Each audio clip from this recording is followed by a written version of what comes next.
నీకు నాకు నాయకుడుగా ఉన్నవాడికి ఎందుకు వచ్చినాయో నీకు నాకు అందుకే వస్తాయి. చదువు హెబ్రీ పత్రిక 5వ అధ్యాయము చూడు ఒకసారి. తన అద్వితీయ కుమారుడే భూమి మీద మనిషిగా వచ్చినప్పుడు ఆ కుమారుడే విధేయత నేర్చుకోవడానికి శ్రమలు అవసరమైనయట. పక్క క్లియర్గా రాసుంది, నీకు అర్థం కాకపోవటానికి కూడా ఏమి లేదు. ఇప్పుడు చెప్పండి, ఎందుకయ్యా శ్రమలు అంటే ఏమేమి రాశావు?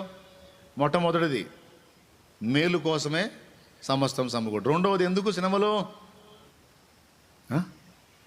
మెప్పు మహిమ ఘనత పొందడానికి. మూడవది ఎందుకు శ్రమలు? ఓర్పు పర్సెంటేజ్ పెంచడానికి. నాలుగవది ఎందుకు శ్రమలు? జీవ కిరీటం పొందడానికి. ఐదవది ఎందుకు శ్రమలు? విధేయత నేర్చుకోవడానికి.